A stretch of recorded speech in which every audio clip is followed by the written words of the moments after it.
কুমিল্লার তিতাসে লাচ্ছির সঙ্গে বিষ মিশিয়ে বাক প্রতিবন্ধী দুই মেয়েকে খাইয়ে বাবা নিজেও আত্মহত্যার চেষ্টা করেছেন।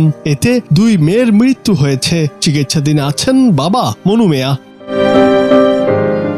সোমবার 9 জুন ভোরে উপজেলার জগৎপুর ইউনিয়নের তুলাকান্দি গ্রামে এই ঘটনা ঘটে। নিহতরা হলেন তুলাকান্দি গ্রামের মনু মিয়ার বাক প্রতিবন্ধী দুই মেয়ে মনিরা ও ফাতেহা। মনু মিয়া নিজেও বাক প্রতিবন্ধী।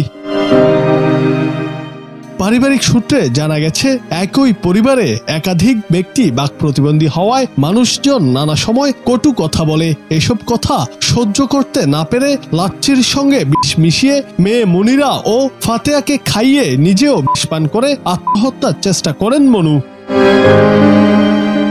পরে স্থানীয়রা 3 জনকে উদ্ধার করে তিতাস উপজেলা স্বাস্থ্য কমপ্লেক্সে নিয়ে গেলে চিকিৎসক দুই মেয়েকে মৃত ঘোষণা করেন। মনু মিয়াকে কুমিল্লা মেডিকেল কলেজ হাসপাতালে রেফার করেছেন চিকিৎসকরা।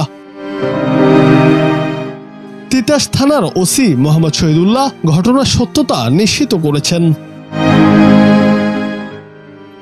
জুনায়েদ আহমেদ, বাংলা টিভি।